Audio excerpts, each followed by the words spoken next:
और सभी दोस्तों को मेरा सलाम पहुंचे, नमस्कार और सत श्री अकाल। आज हमारे साथ बंगाल से जुड़े हैं सिद्धांत सहगल साहब। सहगल साहब के बारे में शायद आप पहले से जानते हैं। सहगल साहब एक बड़े ज्योतिष विज्ञानी भी हैं और ज्योतिष शास्त्री भी। मगर सबसे इम्पोर्टेंट बात यह है कि सहगल साहब का एक राष्ट्रीय और अंतर्राष्ट्रीय पॉलिटिक्स पर भी गहरी नजर होती है और इस वक्त मौजूदा हालात में बंगाल की सिचुएशन, बंगाल की तमाम हालात को बारीकी से समझने के लिए, क्योंकि नॉर्थ इंडिया में जितने भी मीडिया हैं, चैनल हैं, ये सभी लोग नॉर्थ इंडिया और महाराष्ट्र और साउथ इंडिया तक तो पहुंच गए, न जाने क्यों मीडिया ने अछूत रखा है बंगाल को। चलिए हम चर्चा कर लेते हैं और सिचुएशन जानना चाहते हैं कि जो 400 पार का नारा मोदी जी का है और तमाम मेरे ख्याल से बंगाल को लेकर बड़े बड़े दावे जरूर किए जा रहे हैं बीजेपी की तरफ से। अब इन दावों में कितनी सच्चाई है ये तो सहगल साहब ही बताएंगे। सहगल साहब, आपका स्वागत है पब्लिक वॉइस में। नमस्कार सर, आपका भी स्वागत और आपके दर्शकों को भी मेरा नमस्कार है। बोलिए सर। सहगल साहब, यहाँ आज हम थोड़ा सा समझने की कोशिश करते हैं कि जैसे बहुत बड़ा एक बूस्टअप पिछले चुनाव में मिला था, 19 के चुनाव में बंगाल के अंदर, और 18 सीटें जीतकर एक तरह से बहुत बड़ा उलटफेर किया था।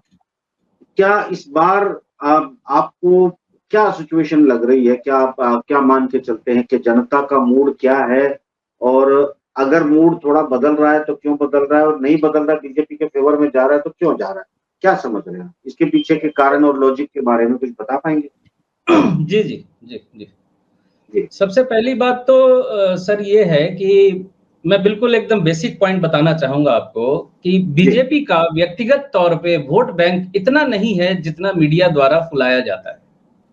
ओह, अच्छा। भाजपा का अपना व्यक्तिगत वोट बैंक इतना बड़ा यहाँ नहीं है, ये एक कमी है। 2019 में भी उस वक्त के चुनावों के समाचारों को अगर लोग सुनेंगे जाके तो आप जानते हैं कि ममता बनर्जी की पार्टी के लोगों को तोड़ तोड़ के ही अपना कुनबा बड़ा किया था इन्होंने। अच्छा, उसके पीछे जो खेल था कि ये था कि ममता बनर्जी का जो कुनबा था उसको तोड़ के अपने कुनबे को बड़ा किया था। हाँ, चलिए, वो तो एक बात ये भी माननी पड़ेगी ना कि अगर कुनबा भी टूट जाता है तो कुनबा तो बड़ा हुआ ही था। तो क्या वो धीरे धीरे और बड़ा हुआ है या फिर उसका रिवर्स गियर में है, क्या है? नहीं नहीं नहीं, वो रिवर्स गियर में है। जाहिर है कि जिस तरह से ममता बनर्जी की पार्टी को उस वक्त तोड़ा गया था और बंगाल के जितने भी तृणमूल कांग्रेस के बड़े लीडर थे वो सभी भाजपा में चले गए थे लगभग, जिसमें शुभेंदु अधिकारी बहुत बड़ा नाम है बंगाल टीएमसी का, मतलब उस वक्त टीएमसी का था, अभी बीजेपी का नाम बना हुआ है। तो वो बहुत बड़ा लीडर था और ममता बनर्जी के लिए बहुत बड़ा सेटबैक था शुभेंदु अधिकारी का भाजपा में चले जाना। उसके पीछे बहुत से राजनीतिक कारण रहे होंगे, उस पर फिर कभी चर्चा कर लेंगे। लेकिन जाहिर है कि नेता ही बदल के भाजपा में गए, उन नेताओं के साथ जनता नहीं गई, अमूमन नहीं जाती है। जी, मगर एक बात है कि अगर मान ले कि जनता नहीं गई, तो जनता अगर नहीं गई थी तो 18 सीटें उनको कैसे?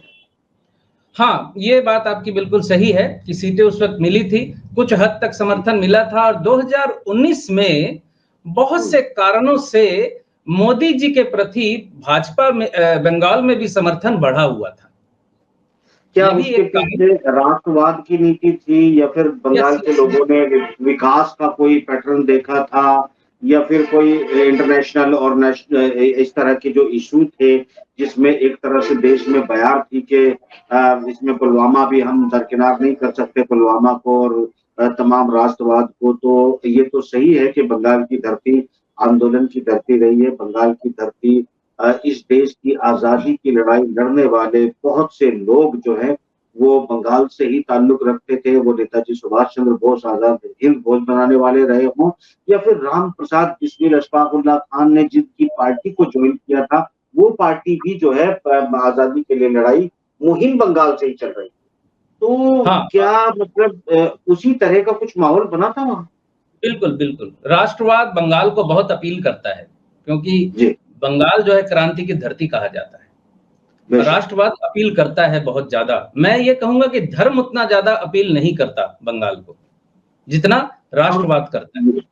जी, जी। तो इस पर भी हम कभी तवील आपसे ज़रूर बात करेंगे कि राष्ट्रवाद और धर्म में क्या अंतर है? क्यों वहाँ धर्म ज़्यादा अपील नहीं करता?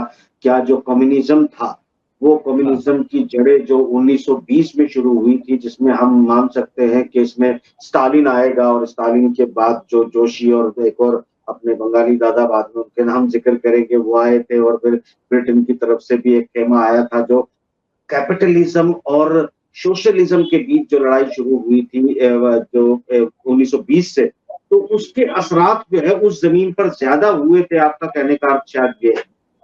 Yes, yes. कम्युनिज्म बंगाल को बहुत ज़्यादा अपील करता है, साम्यवाद बंगाल को बहुत ज़्यादा अपील करता है। बंगाल की जो धरती है ये रिजिड नहीं है रिलीजन रिलीजन के मामले में। तो ख़ैर अच्छा, बहरहाल 2000 हाँ, जी, जी, जी। 2019 के उस वाक़ये पे मैं जा रहा हूँ वापस कि 2019 में जब ज़्यादा सीटें लेने के लिए एक्चुअली तो 2019 नहीं विधानसभा चुनावों के वक़्त शुभेंदु अधिकारी को तोड़ा गया था। ये मेन अच्छा, चीज़। हाँ, शुभेंदु जी, अधिकारी 2019 में नहीं टूटा था। उस वक़्त मुकुल राय सारा खेल कर रहे थे यहाँ हाँ, और हाँ। उस वक़्त टीएमसी के लीडर बहुत ज़्यादा बीजेपी में नहीं आए थे, लेकिन 2019 में राष्ट्रवाद बंगाल को अपील कर गया और यहाँ पर एक बयार थी कि हमें यहाँ परिवर्तन चाहिए। लेकिन यहाँ के लोग उस वक़्त ये नहीं समझे कि यहाँ राज्य में परिवर्तन नहीं होने वाला, ये तो केंद्र में मजबूती हो जाएगी। तो उस अच्छा, वक़्त एक थोड़ी-सी हवा चूक कर गए, थोड़ी चूक हाँ, कर गए। तो हाँ, फिर उस एक वक़्त बार ये एक हवा एक थी। बात जी, जी। मैं अगर ये पूछूँ आपसे कि हाँ, हाँ। अगर ये साइकोलॉजी है क्योंकि यकीनी तौर पर आप ज़मीनी तौर पर वहाँ घूमते हैं, काम करते हैं, लोगों के लिए एक मतलब पूरी स्टेट से ही लोग आपके साथ कनेक्ट रहते हैं, चाहे ज्योतिष विज्ञान को लेके हों या फिर कई मामलों में धर्म ज्ञान को लेकर भी लोग आपसे जुड़े रहते हैं। तो मैं ये थोड़ा-सा आपसे जानना चाहता हूँ कि जो सीएए और एनआरसी पे जो एक मुहिम चलाई और एक खास इलाका बंगाल में ऐसा है जिससे ये माना जा रहा है कि अगर सीएए उनको नागरिकता देने की बात की जाएगी तो वो बहुत बड़ा एक चंक है जो भारतीय जनता पार्टी को मिलेगा और उसकी वजह से भारतीय जनता पार्टी पहले से अच्छा ज़्यादा परफ़ॉर्म करेगी। इसमें कितनी सच्चाई? ऐसा लग रहा था आज से 6 महीने पहले। जी। लेकिन अब कुछ इस तरह का एक मैसेज आ गया है कि वो सिर्फ़ आई वॉश के लिए ये सारी बातें छोड़ी गई थी, हकीकत में कुछ नहीं हो रहा ज़मीन पे। क्योंकि अच्छा मतलब सीएए का मुद्दा यहाँ पर हाँ, जहाँ मैं बैठा हूँ बंगाल जी, बॉर्डर के पास माने बांग्लादेश बॉर्डर के पास, यहाँ अपील करता था जी, क्योंकि यहाँ एक मतुआ कम्युनिटी है, वो लोग इसकी हाँ। डिमांड कर रहे थे। वो लोग इसकी हुँ। डिमांड कर रहे थे, लेकिन उनकी डिमांड पूरी नहीं हुई। अब लोगों के अंदर निराशा आ गई है इस मामले को लेकर। अच्छा, इसमें टाइम ज़्यादा लगने की वजह से निराशा जो है वो घर कर गई। निराशा आ चुकी है और दूसरी बात ये है कि 2019 में जो स्थिति थी, वो हुँ। 2024 में लोकसभा चुनावों के दरमियान वो स्थिति नहीं है। आप किसी भी व्यक्ति से एक बार पूछ लीजिए, किसी से भी ऑल ओवर इंडिया के किसी भी व्यक्ति से पूछिए कि बंगाल भाजपा का अध्यक्ष कौन है? कोई नहीं बता पाएगा। हाँ, नहीं ये तो शायद मतलब बड़ा मुश्किल सवाल है। भारतीय जनता पार्टी के पास कोई ऐसी कोर लीडरशिप बंगाल में मौजूद नहीं है।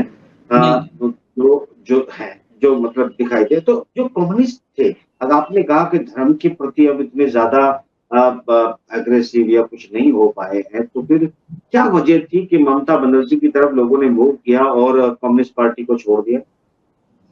क्योंकि कम्युनिज्म जो था उस वक़्त अचानक कैपिटलिज्म की तरफ घूम गया था जब टाटा नैनो की कारखाने की स्थापना करने के लिए जब बुद्धदेव भट्टाचार्य जी ने टाटा को मतलब इनवाइटेड ज़मीनें किया दी। और नैनो का हाँ, कारखाना हुगली में कौन-सी जगह मिस कर रहा हूँ सिंगूर में हाँ, सिंगूर में सिंगूर, सिंगूर सिंगूर में। में ये कारखाना जब बनने वाला था, तो मैं आपको बताऊँ, मैं तो बचपन से ही यहाँ देखता रहा हूँ, सीपीएम की जब मिছিল निकलती थी, इनके लोग जब सड़क पे निकलते थे, तो अपनी आवाज़, बुलंद आवाज़ से, अपने भाषणों से पूरी कायनात को कंपायमान कर देते थे।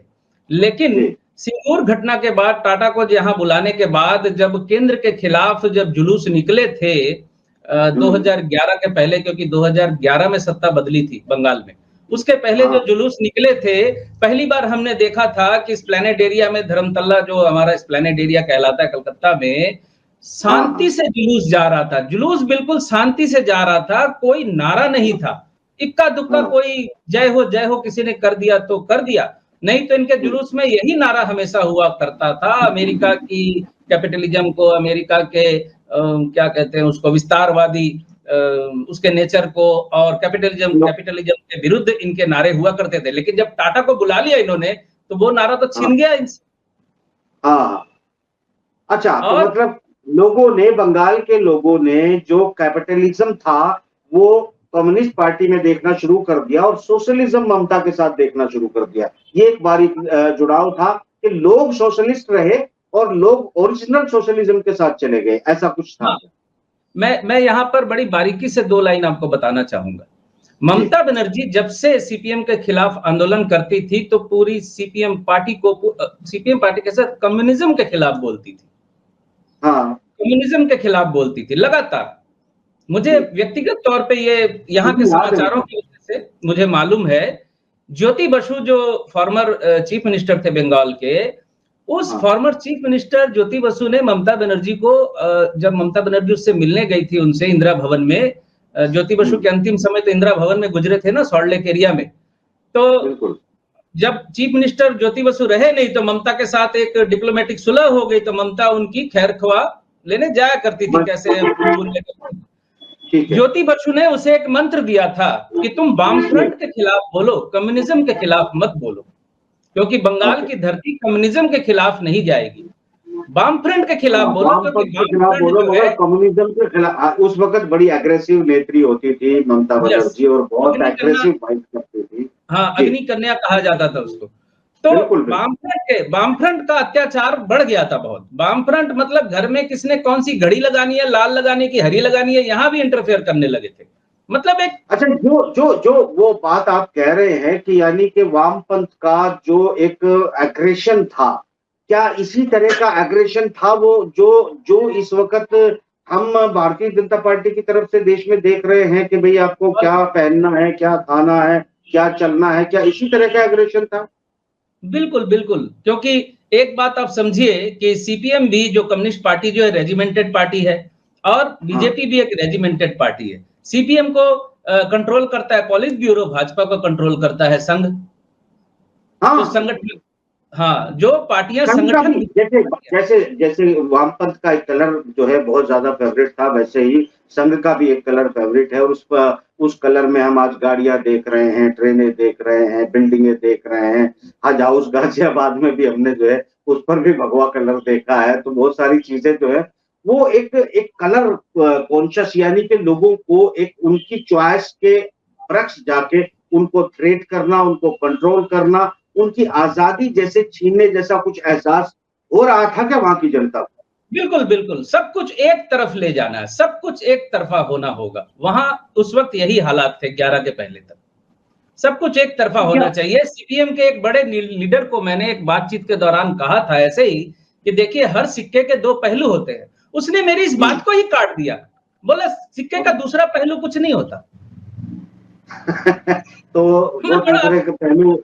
वो दूसरा पहलू एक सत्ता परिवर्तन के तौर पे वो लगातार देख रहे हैं और झेल भी रहे हैं। मगर एक क्या हम ये मान के चलें, जो एक कलर कॉन्शियसनेस, यानी कि वहां वामपंथ ने लोगों को इतना टॉर्चर किया कि उनको जबरदस्ती झंडे लगाए, उनके घर को कलर बदलवाए, उनकी घड़ी के कलर डिसाइड किए। घर में प्लास्टिक की कुर्सी लाल होनी चाहिए, आपकी लाल होनी चाहिए, यही सिचुएशन हमने देखी है। ये हमारा आदमी है। आज ममता की रैलियों में आप देखेंगे तो हरी कुर्सियां ज्यादा होती।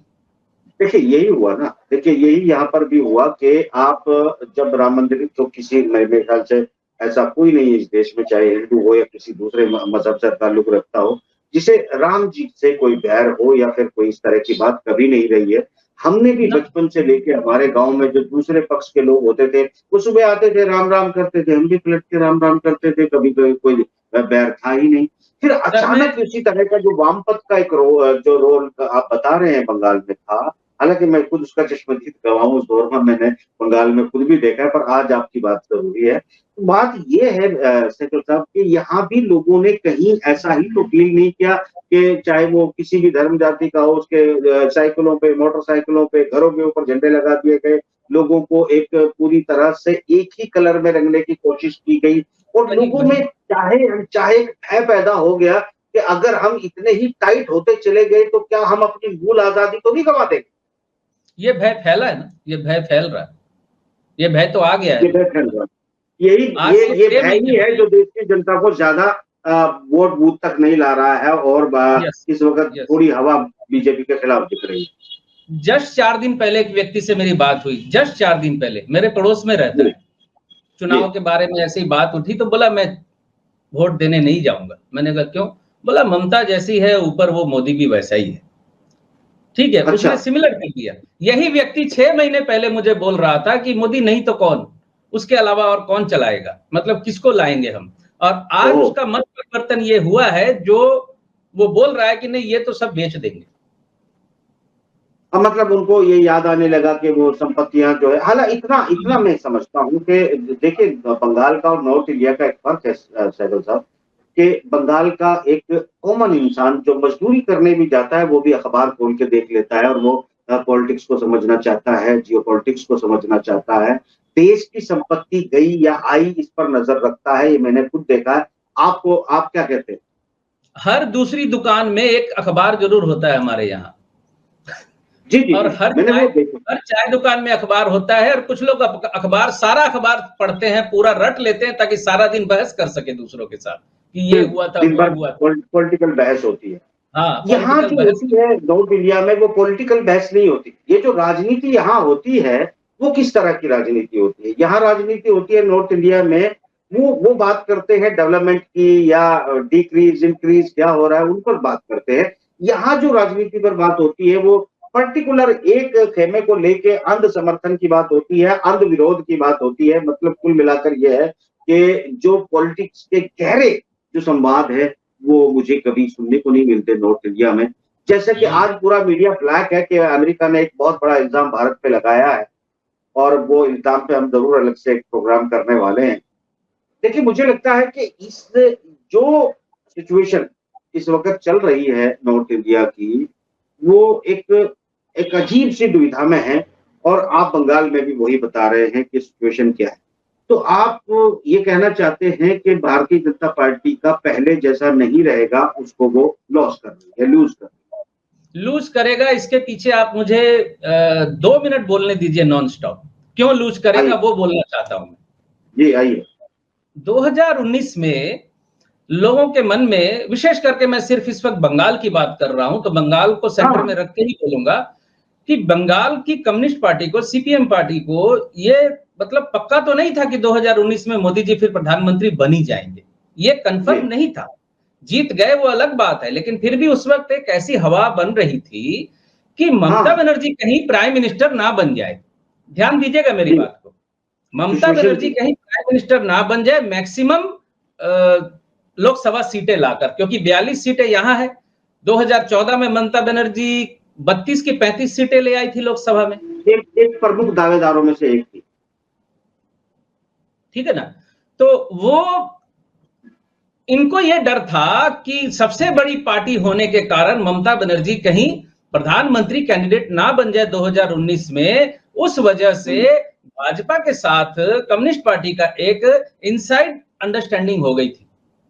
कम्युनिस्ट पार्टी ने, बंगाल की कम्युनिस्ट पार्टी ने अपने वोट शिफ्ट कर दिए थे लोकसभा चुनाव में बीजेपी की तरफ। ये बिल्कुल ओपन सीक्रेट है।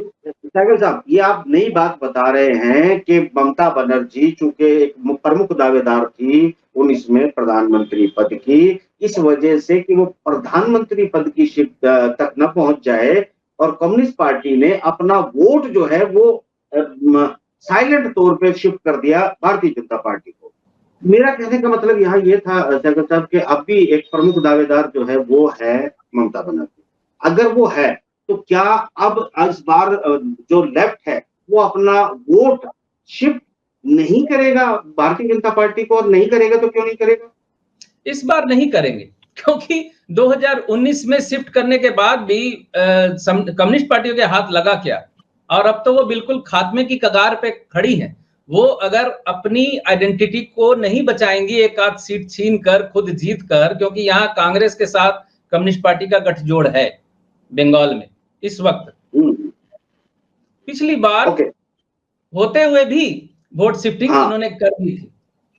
ठीक है, मैं समझ गया। अच्छा, अब हम ये देख पा रहे हैं। एक सेकंड, एक बात और है सर। जी, 2022 में कि 21 में जो भी विधानसभा चुनाव लास्ट जब हुआ, तो आपको शायद याद है, मैं बोलता रहा था कि बंगाल में बीजेपी नहीं आएगी, ममता ही जीतेगी। उस वक्त मैंने ये बात कही थी कि लोकसभा चुनाव में कम्युनिस्ट पार्टियों ने जो अपना वोट शिफ्टिंग कर दिया और 18 सीटें जीतने के दम पे बीजेपी सोच रही इस बार हम यहाँ सरकार बना लेंगे, तो वो हाँ, मुगालते में है, क्योंकि विधानसभा चुनाव में कम्युनिस्ट पार्टी अपने वोट शिफ्ट नहीं करेगी, क्योंकि उसको अपना अस्तित्व बचाने के लिए यहाँ कुछ सीटें लेनी है।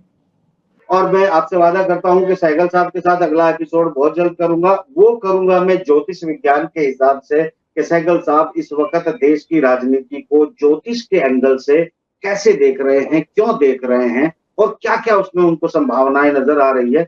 अगले प्रोग्राम का मैं आपसे वादा करता हूँ, मैं ज़रूर करूँगा। फिलहाल इसी प्रोग्राम में इतना ही, इजाज़त दीजिए और आगे हमें देखते रहिए और कोशिश करिए कि शेयर भी करें।